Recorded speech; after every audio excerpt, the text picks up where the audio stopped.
प्रश्न नंबर 9 तक अपने क्लियर हो गए थे कल, है ना? जिनमें से 9 के लास्ट के प्रश्न 9 के सी में तो अपन एग्जाम्पल में दिया था, एग्जाम्पल भी दिया था, याद है तो आपको? 10वें क्वेश्चन में चलो मान लीजिए ए बराबर ये है, बी बराबर ये है और एफ बराबर ये वाला है। क्या निम्नलिखित कथन सत्य है? एफ ए से बी में एक संबंध है। संबंध तो सारे होंगे, यदि परिसर में कोई जोड़ सारे जोड़ हो जाएंगे तब तो, है ना? क्या परिसर में कुछ रह सकता है? संबंध में रह सकता है। क्या प्रांत में कुछ रह सकता है? संबंध में रह सकता है। चलो एक बार बात करें, एफ ए से बी में एक संबंध है। क्या क्या करना है? सत्य कथन सत्य। क्या निम्नलिखित कथन सत्य है कि एफ ए से बी प्रत्येक दिशा में अपने उत्तर का औचित्य भी बतलाइए। राइट है, आ जाओ, ध्यान देना बोर्ड पे, इधर आओ। क्या पता इसको बंद कर दो। हाँ भाई आ जाओ, तो करें मिलान एक बार। इसका यहाँ पे बना लो, डायग्राम बना लो इसका, यहाँ डायग्राम बना लो फटाफट। बताओ डायग्राम, बोलो यहाँ कितना आएगा? 1 2 3 4, इधर आएगा 1 5 9 11 15 और 16। समझ गए क्या? और बात करेंगे किससे किस में, ये देख लो आप, किससे किस में? ए से, ये प्रांत ए है और ये बी है। ये एक दे रखा, अगले ने एफ है। आर के लिए पूछा अपने को, नाम इसका एफ है। अब ये वैसे ही एफ नहीं है, नाम सिर्फ एफ है, ऐसे मत मान लेना फलन है। इसका नाम अगले ने एफ दिया है। अब ये फलन है, हो भी सकता है और नहीं हो सकता। इसने तो देखो पूछा अपने से, ये संबंध है क्या? संबंध का ही टोटा पड़ रहा है, फलन कहां से होगा? समझ रहे हो क्या? जो फलन वही होता है जो संबंध हो, फलन वही होता है जो संबंध हो। अब इससे पहले क्या पूछा है? एफ ए से बी में संबंध है या नहीं, इससे पूछा है। आ जाओ कनेक्ट करो इनको, संबंधित बनाओ।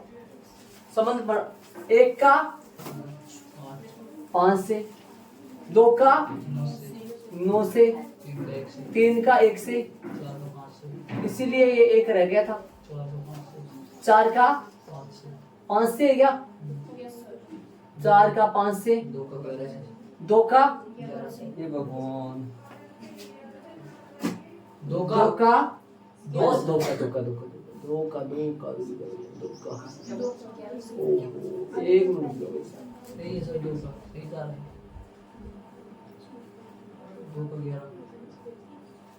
2 का 11। आज ठीक है। संबंध कब नहीं बनता बताओ आपको? संबंध कब नहीं बनता है? जब मान लो इधर इसके, मान लो इसके अंदर 3 13 आ जाए, मान लो इसके अंदर 3 13 आ जाए। नाम भी अजब बोला है। मान लो इसके अंदर कौन आ जाए? 3 13। तो क्या 3 13 फिर 13 परिसर में है, प्रांत में है क्या? तब ये संबंध नहीं होगा। समझे क्या? अब तो सारे मिस हो रहे हैं ना, तो क्या बोलोगे? सत्य है क्या ये? अतः यह कथन कैसा है? सत्य है। यही इसका आंसर आएगा। रीजन तो क्या दोगे? रीजन तो कोई नहीं है, तो संबंध तो संबंध होते सब। ठीक है,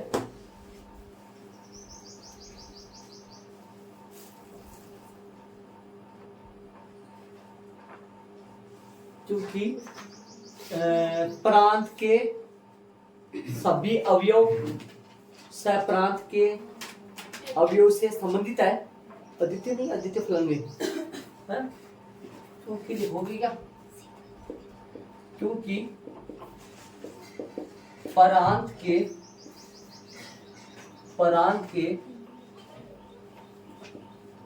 सभी अवयव, प्रांत के सभी अवयव सप्रांत के अवयवों से क्या है? ये संबंधित है। ये इसका आंसर आएगा। ये लगा लो, अच्छा रहोगे थोड़ा सा। दूसरे में चलेंगे अपन, क्योंकि प्रांत के सभी अवयव सह प्रांत के अवयव से संबंधित है। ठीक है, चलेंगे तीसरे में। तीसरा अपन करेंगे दूसरा दूसरा दूसरा क्या है बताओ, रीजन लिखे कर लिखे। यहाँ प्रांत के अवयव किसका, यहाँ प्रांत के अवयव दो के सह प्रांत में दो प्रतिबिंब 9 है 11, इसलिए एफ एक क्या नहीं है, एफ एक फलन नहीं है। अतः वाले लाइन लिख दो, अतः दिया गया कथन है। हाँ, यहाँ प्रांत के अवयव दो के सह प्रांत में दो प्रतिबिंब, देख लो आप खुद, प्रांत के अवयव, हाँ प्रांत के अवयव दो के सह प्रांत में दो प्रतिबिंब कौन कौन है, 9 है 11 है। प्रांत के अवयव दो के सह प्रांत में दो प्रतिबिंब कौन है, 9 है, इसलिए एफ एक फलन नहीं है। अतः दिया गया अतः नहीं दिया गया कथन सत्य नहीं है। इसने बोला ना क्या प्रश्न में, अतः नहीं दिया गया कथन सत्य नहीं है। ये सुन लो, ये सुन लो, क्योंकि प्रांत के सभी अवयव का सह प्रांत के अवयव से संबंधित है, ये सारे संबंधित है, ये संबंध कहलाया है ना, ये सत्य हुआ। चलेंगे आगे वाले प्रश्न में, इसको ऐड कर लो। प्रश्न नंबर 11 में प्रश्न आओ, ये प्रश्न इस चैप्टर का सबसे हार्ड, तो सब चैप्टर का तो क्या बोलोगे, लेकिन टफ सवाल है थोड़ा सा देखा जाए। एक बार ध्यान से सुनना, क्वेश्चन आओ। हाँ, मान लीजिए कि एफ बराबर है कोष्टक में A B comma A plus B such that A B belongs to Z द्वारा परिभाषित जेड क्रॉस जेड का एक क्या है, ये उप समुच्चय है। जेड क्रॉस जेड का ये एक उप समुच्चय है। क्या एफ जेड से जेड में एक फलन है, क्या एफ जेड से जेड में एक फलन है क्या? अपने उत्तर का औचित्य भी स्पष्ट कीजिए। जेड क्रॉस, क्या एफ जेड क्रॉस जेड में एक फलन है क्या? फलन है क्या? और फलन कब नहीं होता है ये आप जानते हैं, ये तो पता है आपको फलन कब नहीं होता है ना। आ जाओ ध्यान दो इधर, ये आप जानते हैं, ये इसको समझो पहले। ये क्या है, ए यहां जो आएगा ना एक्स से, सुनो एफ बराबर आएगा, एफ बराबर जो यहां पर आएगा ऐसे जो मान चलेगा ना, ये कौन है, ए बी है, और ये कौन है, गौर करना गौर, ए से दो नंबर किस में से लो, जेड में से, ए बी जेड में से, और बी बी ये दोनों किस में से लो, जेड में से लो, है ना, पूर्णांकों में से। तो एक्स का मान तो आएगा उन दोनों का गुणा ए बी में से, एक्स का मान तो आएगा ए और बी का गुणा, वाई का मान आएगा ए और बी का जोड़। चले आ जाओ कनेक्टेड करें, कनेक्ट ध्यान से सुनना। जेड से जेड में, ये जेड है ये भी जेड है, सुनना ध्यान से सुन। मैं ले रहा हूं ए बराबर ले रहा हूं 1, रफली समझा रहा हूं, एक बार सुनना। बी बराबर में ले रहा हूं 2, ए बराबर 1 ले रहा हूं, बी बराबर 2 ले रहा हूं, सी बराबर नहीं लेना। हाँ, अब यहां पर है ना, यहां पर क्या उतरेगा, दिमाग लगाने, ए मल्टीप्लाई बी मतलब ए गुना बी, 1 गुना 2 3, 2 का प्रतिबिंब 3 आएगा। अरे ये दो इन दोनों का गुना है, ये ए बी है, ए बी, और ये ए प्लस बी है। अक्स ना, अक्स जो होता है ना, अक्स बराबर है ए प्लस ए बी के बराबर है। अक्स होता है किसके बराबर है, ए बी के बराबर है, और वाई है ना, वाई वो बराबर है ए प्लस बी के। अरे जो दो नंबर लोगे ना, उनका गुना तो इनमें आएगा और उनका जोड़ इनमें आएगा। आ जाओ चले, मैं A बराबर 2 ले रहा हूं और B बराबर जवानों 3 ले रहा हूं।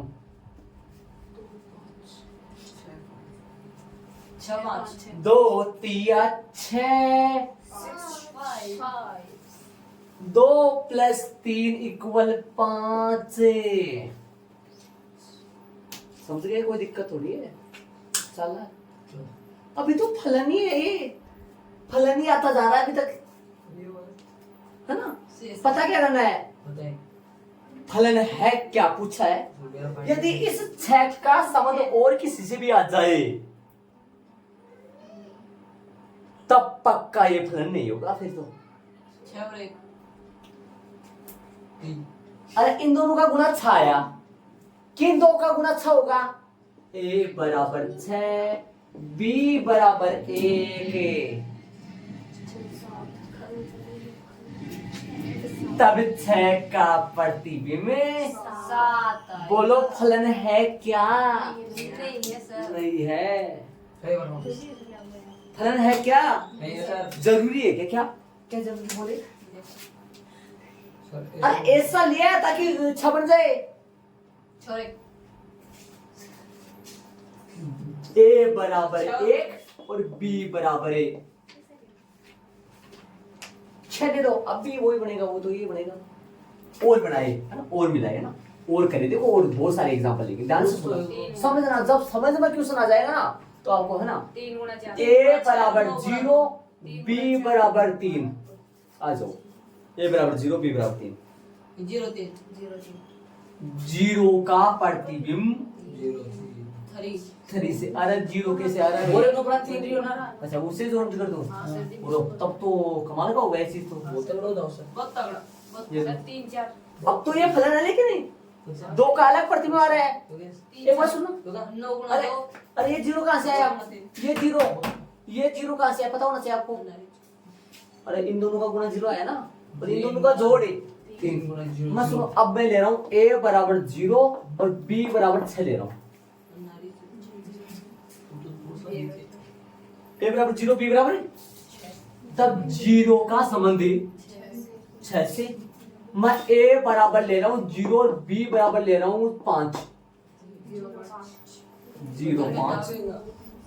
A बराबर ले रहा हूँ 0 और B बराबर ले रहा हूँ 7। संभव ऐसा हो सकता है कि से जा सकता है क्या? फलन है। हाँ। अरे फलन है क्या ये ऐसा? है सर। एग्जाम्पल दे दो खूब सारे, बता दो यहाँ। संबंध भी है सर, लेकिन संबंध एग्जाम्पल ऐसे नहीं देंगे खूब सारे, एक एग्जाम्पल दे दो, एक एग्जाम्पल सिर्फ एक। बोलो। हाँ एक एग्जाम्पल दे दो। अरे कोई सा भी एग्जाम्पल दे दो, लिख दो यहाँ। क्या लिख सकते हो? कौन सा एग्जाम्पल दे दो? देखो अच्छा वाला दे दो। क्या लिखोगे? यहाँ प्रांत के अवयव 6 का सह प्रांत में 2 प्रतिबिंब 5 व 3 है, 5 व 3 विद्यमान है, सर। इसलिए यह F एक फलन नहीं है, अतः नहीं है। बस पार्टी क्या करेंगे अब सिस्टमेटिक तरीके से करके बता देता हूँ सिस्टम पार्टी जी। यदि A बराबर 0, B बराबर 3, तब AB बराबर 0, तो A प्लस B बराबर कितना आएगा? 3। ठीक है? ठीक है sir. Okay. Thank you sir. यदि एक एग्जांपल और, समझ गए सर। यदि A बराबर 0, B बराबर 4, तब AB बराबर 0, तो A प्लस B बराबर 0 प्लस 4, छोटे बच्चे थोड़े ना 4 सीधा। हाँ सर। आ जाओ, जोड़ो जोड़ो बताओ, कनेक्टेड वो बनाओ, डायग्राम बनाओ। ये कौन है? क्या नाम है इसका? F। जीरो का प्रतिबिंब 3, जीरो का प्रतिबिंब 3 और जीरो का प्रतिबिंब कितना? 4। अरे 1 2 ऐसा भी लिखो बस, ठीक है वैसे तो, लेकिन क्या लिखना जरूरी है ना। हाँ, ये कौन है? A B. ये कौन है? ए प्लस बी। आ जाओ यहां, जीरो का प्रांत के अवयव, यहां प्रांत के अवयव, जीरो का सप्रांत में दो प्रतिबिंब कौन कौन है? 3 व 4 विद्यमान है, अतः नहीं F एक फलन नहीं है आने सवाल। चलेंगे आगे वाले क्वेश्चन में, इसको ऐड करो, शांति से समझो, आया होगा आराम से। ए 9 10 11 12 13 है, और ये फलन जो है ना, ये ए से किस में परिभाषित है? एन में। ए तो आप जानते हो, कहाँ जानते हो, क्या जानते हो ए के बारे में? ये रहा ना ए। एन, एन क्या होता है? नहीं सुना नंबर थोड़ा सा। एफ एन बराबर एन का महत्तम अभाज्य गुणक। ये क्या सिस्टम है ये बताऊंगा मैं। ज्ञात करना क्या है? एफ का परिसर, हाँ, एन का महत्तम अभाज्य गुणक। अब सुनना, इधर आओ ध्यान से सुनो। एफ नो रखो, एफ क्या रखो? नो रखो। एफ नो का आएगा 3। सुनना ध्यान से, सुनना ध्यान से। नो का भाज्य गुणन करो, 3 गुणा 3 है 1। बताऊंगा मैं आपको, पता लग जाएगा। एफ के बाद में 10 रखो, इसका आएगा 5। आपको वैसे आइडिया लग जाएगा। 5 5 1। एफ रखो 11, इसका 11 आएगा, इसका 11 आएगा। एफ रखो कितना? 12, इसका आएगा 3 गुणा 2 गुणा 2 3, बड़ा से बड़ा बड़ा। एफ रखो 13 है, मतलब बड़ा से बड़ा। 9 का भाज्य गुणनखंड कौन है? 3 गुणा 3, 3 गुणा 3 में बड़ा से बड़ा 3। महत्तम अभाज्य गुणनखंड, महत्तम का मतलब बड़ा अभाज्य गुणनखंड है। इसके गुणनखंड कौन है? 3 गुणा 3 बड़ा, महत्तम 3। 2 गुणा 5 महत्तम 5। 11 गुणा 1 11। 12 2 गुणा 2 गुणा 3 3। 13 13 गुणा 1 13। महत्तम का मतलब बड़ा, मतलब बड़ा गुणने खंडे, बड़ा गुणनखंड। अतः एक बार डायग्राम बना लो, अच्छा फील महसूस होगा। ये लो डायग्राम, इसमें क्या लिखोगे? बता रहे प्रांत कौन है? ए। परिसर कौन है? 9 10 एन। 11 12 क्या लिखोगे? 9 10 11 12 13। इसमें क्या लिखोगे? इसमें क्या लिखोगे? इसमें देखो, इसमें लिखोगे 3 5 11 13। प्रतिबिंब करो। 9 का प्रतिबिंब 3, 10 का 5 हो गया, 11 का 11 हो गया, 12 का 3 हो गया, 12 का 3 हो गया, ध्यान से सुनो। 13 का 13 हो गया। ऐप का परिसर बता दो। अतः ऐप का परिसर। अब परिसर आप बता सकते हो आराम से, कोई गलत दिक्कत ही नहीं है आपकी। बताओ परिसर में कौन कौन आएगा? 3, 5, 11 और मेरा। 13 बोला नहीं, उससे पहले मेरा बोल दिया। ठीक है सर। कोई बात नहीं, अच्छी बात है, शांति से काम करें। इसी के साथ अपना चैप्टर 2 फिनिश हो गया। कल से चैप्टर 3 का बेसिक चलेगा, बहुत ही शांति से क्लियर तरीके से चलेगा भाई, धमाकेदार तरीके से फेंकेंगे कल। ठीक है, बाकी अपन कल करेंगे।